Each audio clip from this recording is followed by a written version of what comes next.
Bismillahirrahmanirrahim. Assalamualaikum warahmatullahi wabarakatuh. And a very good day. I'm going to continue sharing with all of you tips and strategies to write for lower intermediate ESL learners. Seperti video-video sebelum ini adalah video bahagian ketiga. Dan disebabkan tips dan strategis yang saya akan kongsikan ini adalah untuk anak-anak yang lemah bahasa Inggeris, lemah penulisan bahasa Inggeris, yang gagal subjek mata pelajaran bahasa Inggeris. Sebab itulah saya akan menggunakan bahasa Melayu dan juga sedikit bahasa Inggeris. Anak-anak sekalian, ini adalah bahagian ketiga. Jadi saya mengharapkan anak-anak telah pun ikuti bahagian pertama dan bahagian kedua, part 1 and part 2. Because when you follow part 1 and part 2, you would be able to understand better part 3. So boys and girls, part 3 is about developing ideas for paragraph writing, and I'm going to share with all of you 6 tools.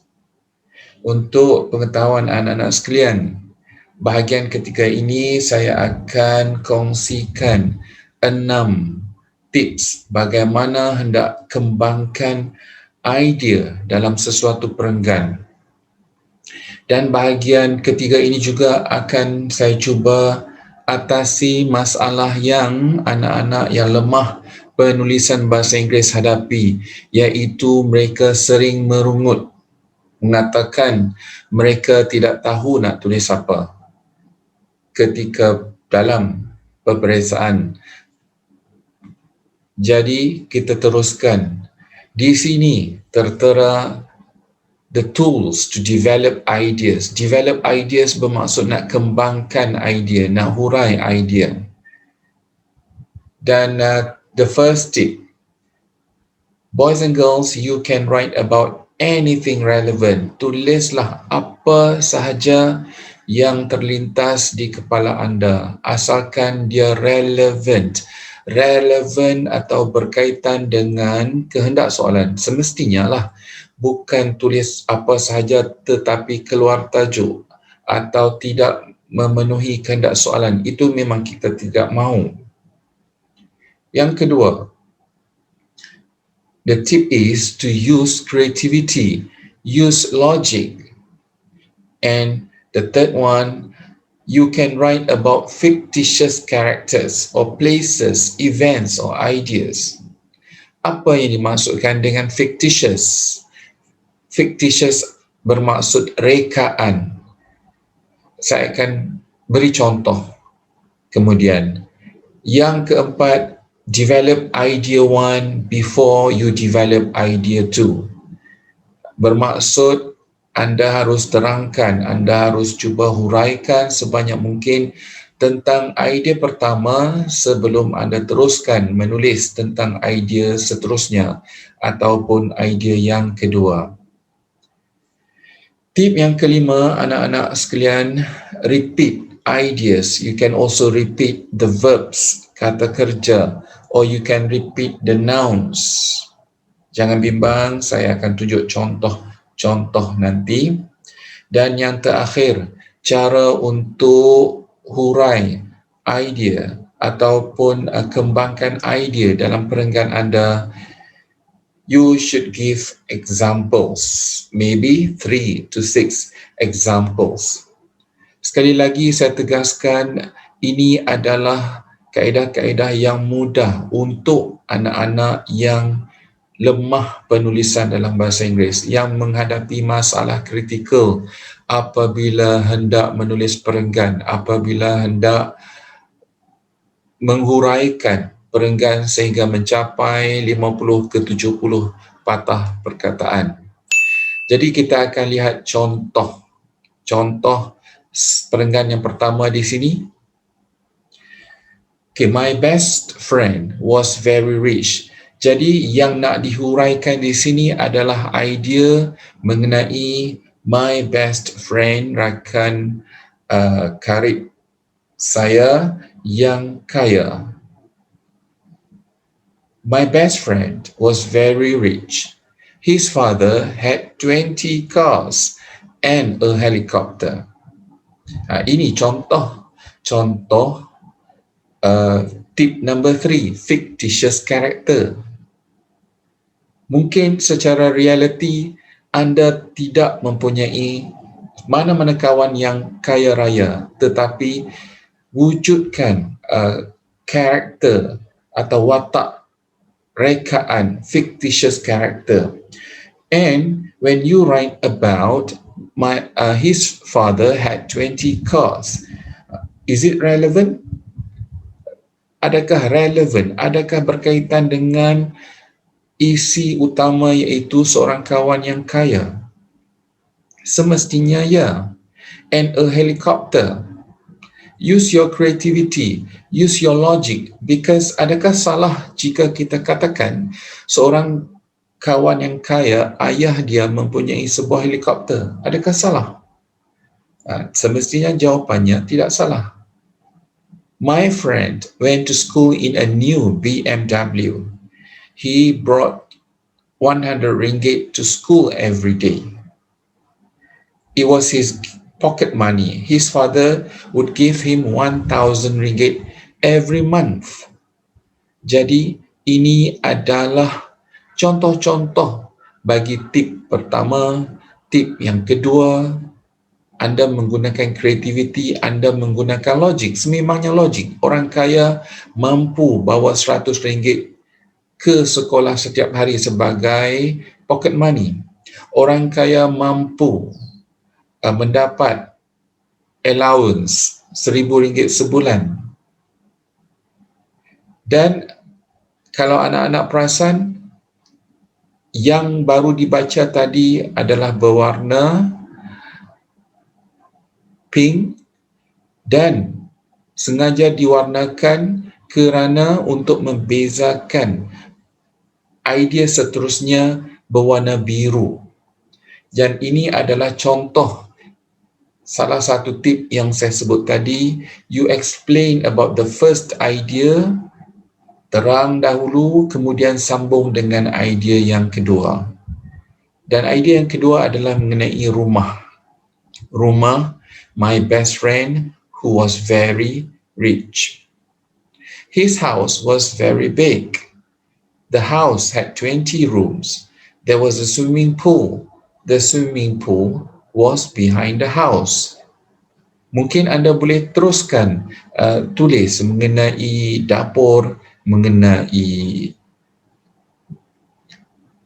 ruang tamu dan sebagainya yang menerangkan tentang rumah. Okey, saya sambung.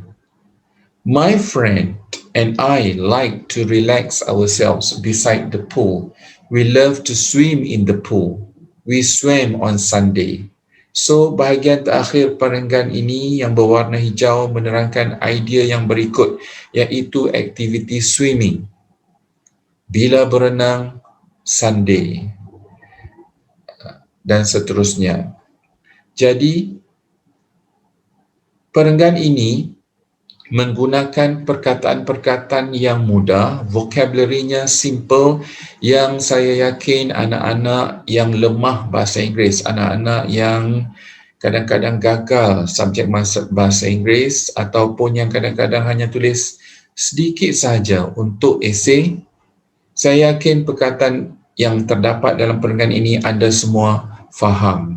Baiklah, kita akan lihat contoh yang kedua untuk anak-anak lebih faham tentang 6 tips yang saya berikan, yang saya kongsikan. Jay and Kim went to the new shopping mall in town. It was a big mall. Jay said it was the biggest mall in the state. Jim liked the big mall. Jim liked to shop in the big mall. Jadi jelas sekali ini adalah contoh bagi tip yang kelima, iaitu repeat ideas. Berapa kali perkataan mall diulang? Ya, banyak kali. Tidak ada masalah sebab kita sedang cuba membantu anak-anak yang lemah dari segi penulisan bahasa Inggeris. Lebih baik mengulangi idea yang sama daripada tak tulis langsung ataupun tulis terlalu pendek. Baiklah, ayat seterusnya. She bought t-shirts for her family. She bought t-shirts for her father, mother, brother and sister. Jadi ini adalah contoh repeat verbs. She bought, bought diulang dan beberapa contoh diberi. Father, mother, brother and sister. Tidak ada masalah. Ini adalah vocabulary yang anda tahu. Jadi gunakanlah untuk menulis perenggan. Ini adalah tips atau strategi untuk memastikan idea anda boleh dikembangkan sehingga anda dapat menghasilkan satu perenggan yang panjangnya lebih kurang 70-80 patah perkataan. Kita sambung baca. J liked the food court. Ini yang dimasukkan. Satu lagi contoh tip, ceritakan, huraikan idea pertama dahulu sebelum sambung idea kedua. Jadi idea pertama shopping. Idea pertama adalah mengenai mall, deskripsi atau gambaran mall. Idea kedua mengenai shopping, apa yang dibeli. Dan idea ketiga adalah mengenai food court atau makan minum yang terdapat di sana, di mall tersebut. J liked the food court. They had lunch at the food court. Jay and Kim ate burger, pizza, chicken rice, chicken chop and ice cream.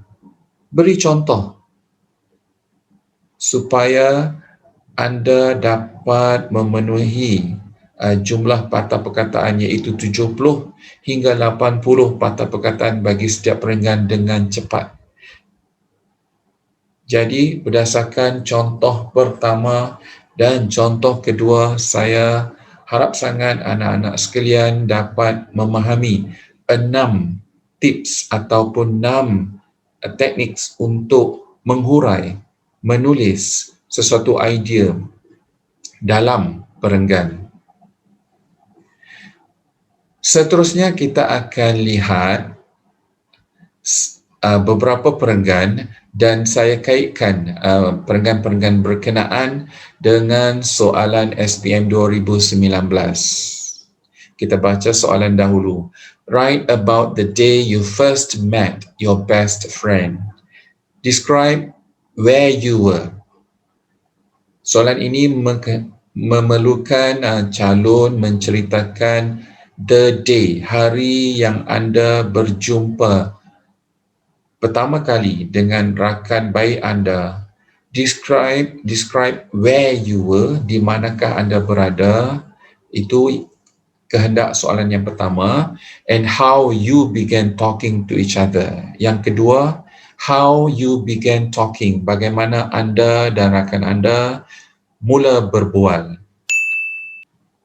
Seterusnya, explain how your friendship has developed since that time. Jadi bahagian ketiga anda dikehendaki menerangkan how, bagaimana persahabatan anda berkembang menjadi lebih baik, menjadi lebih rapat semenjak hari tersebut. Kita mulakan. One day I went to a night market in Jalan Telaga Biru. I went there alone. I saw many people. I saw many Vietnamese. I also saw some Bangladeshis. Ingat lagi salah satu tip untuk menulis perenggan bagi murid-murid yang lemah bahasa Inggeris, bagi murid-murid yang lemah penulisan, iaitu repeat verb, mengulangi kata kerja. I saw dan kali ketiga I saw. Cuma apa yang I saw, bezakanlah. I bought vegetables such as carrot, cabbage, tomato, salad and long beans. Ingat anak-anak, gunalah perkataan-perkataan bahasa Inggeris yang anda tahu. Semua orang tahu carrot. Semua orang tahu salad. So use the limited vocabulary that you know, that you have. And the tip here would be to give examples. I also bought some foods such as fried chicken, burger, ice cream, and cakes. Jadi, perenggan pertama ini telah memenuhi kehendak soalan yang pertama, iaitu describe where you were. Jelas sekali anda berada di sebuah pasar malam, sebuah night market. Perenggan seterusnya, anak-anak sekalian akan memenuhi kehendak soalan yang seterusnya, iaitu how you began talking to each other. Bagaimana anda dan rakan baik anda, your best friend, mula berbual, bercakap-cakap, bersembang. Okey, kita baca perenggan berikut. Then I went to buy my favorite ice blended. I loved green tea ice blended. I ordered 2 large cups of ice blended. The girl at the stall said I had to wait because there were many people. The girl looked like Selena Gomez. Ingat lagi tip? Creative, logic, create fictitious character. Reka, wujudkan watak rekaan. Tak salah dan tidak ada masalah pun. Baik, seterusnya, I waited for 20 minutes. Then the girl came to me and passed my green tea. She said, sorry, handsome. Creative, fictitious character. Saya, mungkin, walaupun saya ini bukan orang yang handsome, wujudkan dalam esei anda satu watak yang handsome. I paid and smiled. Jadi, sorry handsome, that's how you began talking to each other. Alright? Dan telah menjawab kehendak soalan yang kedua. Ini contoh bagi bagaimana kehendak soalan yang ketiga dipenuhi. How your friendship has developed. Bagaimanakah persahabatan anda dengan rakan baik anda tadi, your best friend, berkembang menjadi lebih baik. On the next day, I went to Zillion supermarket. My mother asked me to buy eggs, milk, sugar, cooking oil and shampoo. Nampak anak-anak sekalian? Beri contoh. Beri 4-5 contoh. Tidak ada masalah. When I wanted to buy eggs, I heard, "Hi, handsome." I looked at the person. It was the girl. It was the night market girl. It was the girl who made the best green tea ice blended in the world. I smiled at her. She introduced herself. She introduced herself first. Her name was Nini. Jadi, dalam kurungan saya telah tulis fictitious character. Satu watak rekaan, ya, anda boleh reka satu watak. Dan perenggan ini telah dengan jelas sekali memenuhi kehendak soalan yang ketiga, iaitu how your friendship has developed. Dan untuk perenggan keempat, perenggan kelima, saya hanya letakkan dalam bentuk nota. Okey, kita lihat perenggan keempat. After shopping, shopping at the Zillion supermarket just now, Nini and I went to Cinta Kebabung Cafe. Sekali lagi, idea fictitious. Rekaan, tak semestinya orang sahaja. Sememangnya tidak wujud Cinta Kebabung Cafe. Jadi anda Ini adalah satu kafe rekaan, tidak ada masalah. Dan anda boleh apply, boleh aplikasi tips yang saya bagi tadi. Bagaimana? Berikan contoh-contoh makanan. Give examples of food that you and Nini ate. Alright. And then chit-chatted. Apakah tip yang relevan di sini? Anda boleh repeat the verb. Contoh, we chit-chatted about our hobbies. We also chit-chatted about our future. We also chit-chatted about our favorite holiday destinations, maybe. Apapun, boleh diaplikasikan teknik mengulangi verb, kata kerja, dan seterusnya. Okay, sehingga anda telah mencapai 70 hingga 80 patah perkataan bagi perenggan keempat. Dan jangan lupa perenggan keempat, perenggan kelima, menerangkan how your friendship has developed.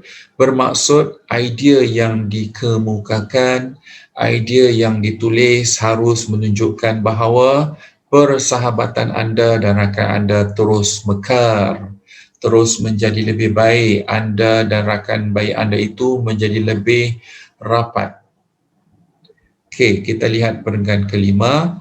I offered to help Nini at the night market. Ini mungkin satu cara bagaimana your friendship has developed. Nini taught me how to make ice blended. You can repeat. Apa lagi yang Nini ajar? Nini taught me how to mix well the ingredients. Nini also taught me how to talk to customers, maybe. Dan seterusnya, dan highlight, we became close. Alright, kami menjadi rapat.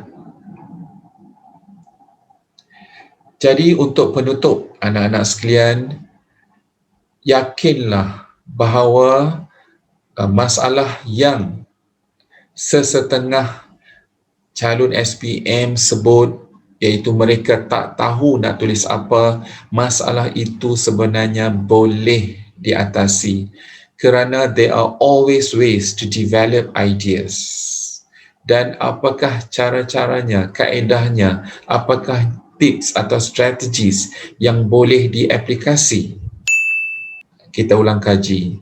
Yang pertama, you just need to write about anything relevant. Tulislah apa sahaja yang terlintas di minda anda asalkan ianya memenuhi kehendak soalan. Tip yang kedua, use creativity. Banyak contoh saya beri tadi. Use your logic. Asalkan logical, tidak ada masalah. Tulislah. Tip ketiga, write about fictitious characters. Ingat lagi Nini? Or fictitious places, tempat rekaan. Kafe yang kebabung tadi tu. Tip yang keempat, develop idea one before you develop idea two. Jangan gopoh-gapah nak terus tulis 4 idea dalam 4 ayat yang berbeza.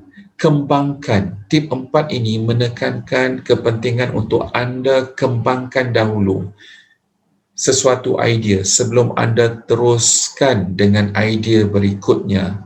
Pun saya dah bagi contoh. Tip yang kelima, repeat. Boleh ulang ideas.